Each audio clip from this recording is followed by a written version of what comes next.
ஒரு இடம் விடாம தோட்டம் இறக்குடா. 10 வருஷம் வெட்டிச்சு செதறணும்.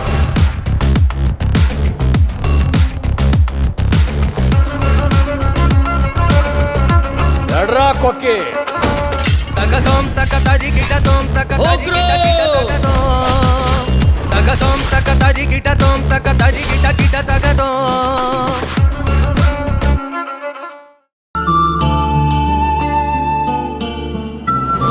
அப்பாடா, நல்ல வேலை தப்பிச்சோம்.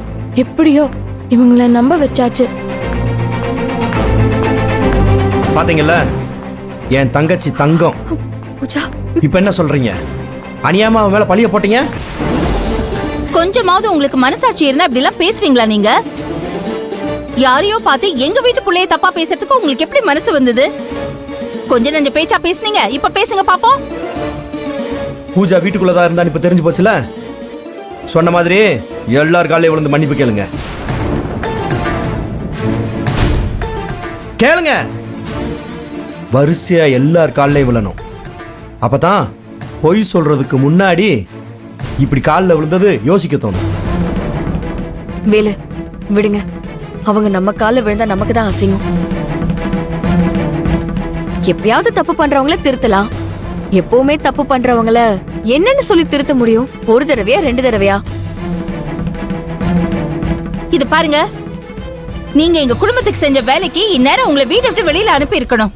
உங்களை மன்னிச்சு இன்னும் வச்சிருக்கோம் பாருங்க. எங்களுக்கு இதுவும் வேணும், இன்னமும் வேணும். இந்த விஷயம் மட்டும் என் தம்பி திருவுக்கு தெரிஞ்சதுன்னா அவ்வளவுதான். நீங்க இந்த வீட்லயே இருக்க முடியாது. இந்த கல்யாணத்தை நிறுத்துறதுக்கு தான் நீங்க இப்படி எல்லாம் பண்றீங்கன்னு எனக்கு தெரியும். இனிமே நீங்க என்ன செஞ்சாலும் இந்த கல்யாணத்தை மட்டும் நிறுத்தவே முடியாது. இனிமே பூஜாவை பத்தி இந்த மாதிரி தப்பா பேசி ஏதாவது குழப்பம் பண்ணீங்க, நானே உங்களை வீட்டை விட்டு துரத்திடுவேன்.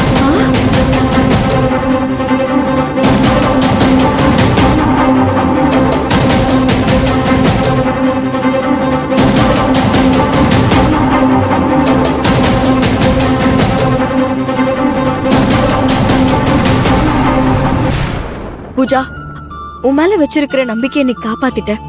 குடும்ப கௌரவத்தை எப்படியும் நீ காப்பாத்துவேன்னு எனக்கு தெரியும். நீ எந்த கவலையும் படாத. என்ன நடந்தாலும் உன்னோட கல்யாணத்தை நான் நல்லபடியா நடத்தி காட்டுறேன்.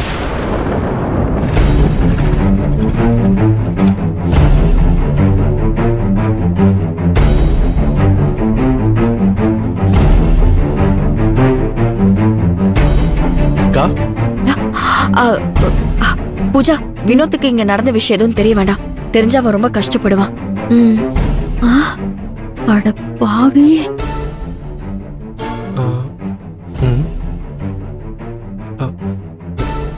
என்னாச்சு? ஏன் எல்லாரும் ஒரு மாதிரி இருக்கீங்க?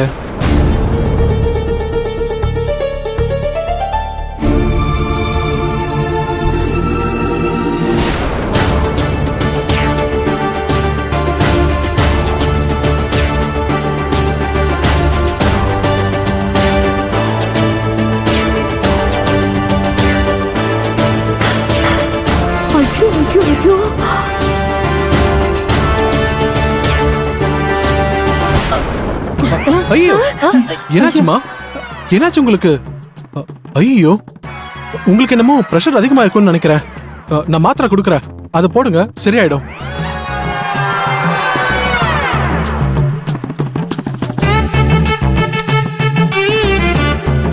இந்தாங்க, இதை போடுங்க. தயவு செஞ்சு இந்த மாத்திரை போடுங்க, எல்லாம் சரியாயிடும். இவன் என்ன இப்படி நடிக்கிறான்? இவனும் பூஜாவும் பைக்ல போறத நம்ம பார்த்தோமே. இதுக்கு மேல பேசினா நம்மள பைத்தியம்னு சொல்லிடுவாங்க. இத்தோட நம்ம வாயை மூடிக்கிறது தான் நல்லது. பூஜா, இனிமே கொஞ்ச நாளைக்கு வெளியே போக வேணாம். உனக்கு ஏதாவது தேவைன்னா சொல்லு, நான் வாங்கிட்டு வந்து கொடுக்குறேன். இல்ல வீட்டுல அம்மா அண்ணின்னு யாரையாச்சும் கூப்பிட்டுட்டு போ. தனியா எங்கேயும் போகாத. மாப்பிள்ள, இவங்க சொன்னாங்கன்றதுக்காக பூஜா எங்கேயும் போகாதுன்னு சொல்லாத. அவ நம்ம வீட்டு பொண்ணு. இதெல்லாம் பெருசா எடுத்துக்காத. இல்ல மாமா, நான் அவங்க சொன்னாங்கன்னு பேசல, பொதுவா தான் சொல்றேன். இன்னொரு வீட்டுக்கு வாழ போறவ, அவ பேர்ல ஏதாவது கலங்க வந்தா அது காலத்துக்கு நம்ம குடும்பத்துக்கு தான் கெட்ட பேரு. அதனால தான் சொல்றேன். அண்ணன் சொல்றத கேட்டுக்கோ பூஜா. நீ எதுக்கும் கவலைப்படாத. ஏற்கனவே ஒரு தடவை உன் கல்யாணம் நின்னு போச்சு. இந்த தடவை உன் கல்யாணம் நல்லபடியா நடக்கும். அதுக்கு எதிரா யார் நின்னாலும் சரி அவங்க எல்லாருமே எங்க 2 பேருக்குமே எதிரிதான்.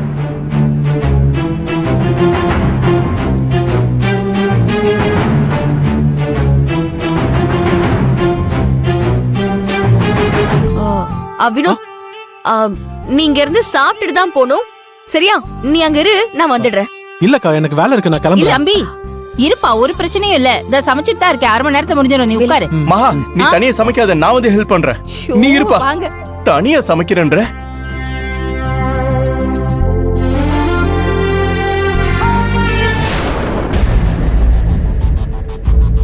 எனக்கு நல்ல ஞாபகம் இருக்கு. நான் இவங்க 2 பேரையும் தான் பார்த்தேன்.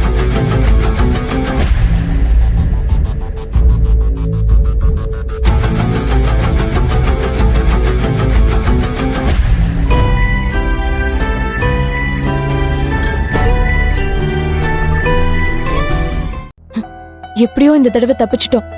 ஆனா இதுக்கப்புறம் ரொம்ப ஜாக்கிரதையா இருக்கணும். நாம சொல்றதுக்கு முன்னாடி நம்ம விஷயம் வீட்ல தெரிஞ்சா நாம எப்பவுமே ஒண்ணு சேர முடியாம போயிடும். எவ்வளவு சீக்கிரம் முடியுதோ அவ்வளவு சீக்கிரம் அன்னிக்கிட்ட சொல்ற வழிய பாரு. அதுதான் நமக்கு நல்லது. சரி பூஜா, நான் அக்கா கிட்ட சீக்கிரமா சொல்ல பாக்குறேன். சரி சரி, நீ கீழே போ போ.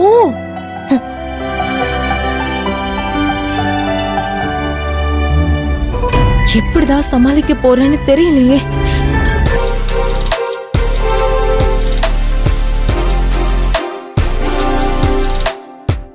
மா, மளிகை சாமான் வாங்கிட்டு ஹோட்டலுக்கு வானா இங்க ஜாலியா நடந்துட்டு இருக்க. ஆடி ஏண்டி நீ வேற, நானே நொந்து நூடுல்ஸா கிடக்குறேன். நீ என்ன படுத்தாத. என்னாச்சு? ஏன் இப்படி ரொம்ப கவலையா இருக்க? என்ன நடந்தாலும் நீ எதுக்கும் கவலைப்பட மாட்டியே. என்ன நடந்துச்சுமா சொல்லு. நீ சொன்ன மாதிரி நான் மளிகை சாமான் வாங்க கடைக்கு போனேனா, ஆனா நான் அங்க அப்ப பார்த்ததே வேறடி.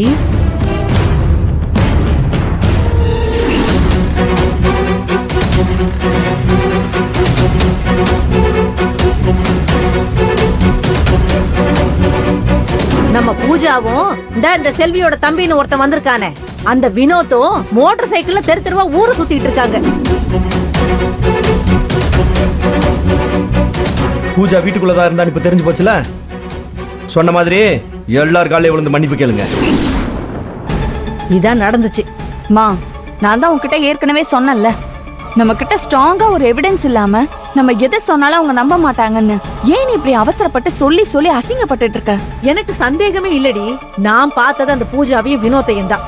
நான் என் கண்ணால பார்த்தனே. இங்க பாருமா, இப்ப நம்ம வீட்ல இருக்கிற நிலைமைக்கு நீ பார்த்தது உண்மையாவே இருந்தாலும் அதுக்கு ஆதாரம் இல்லாம ஒண்ணுமே பண்ண முடியாது. அதை ஏன் நீ புரிஞ்சுக்க மாட்டேங்கிற? அதனாலதான் நானே அடக்கி வாசிச்சிட்டு இருக்கேன். இனிமே நான் ஜாக்கிரதையா இருக்கிறேன். இவங்க 2 பேரையும் ஆதாரத்தோட கையும் களவுமா பிடிச்சு நான் யாருங்கிறத இந்த வீட்டுல இருக்கிறவங்களுக்கு எல்லாம் காமிக்கிறேன். அப்ப தெரியும் இந்த ராஜேஸ்வரி யாருன்னு. மா, அதெல்லாம் நடக்கிற வரைக்கும் நீ கொஞ்சம் பொறுமையா இரு. அப்பதான் நம்ம இந்த வீட்டுல வண்டி ஓட்ட முடியும். இந்த வீட்டுல இருக்கிற சில்லு வண்டு பூஜா அந்த வினோத் கூட எப்படி பழகுறா தெரியுமா?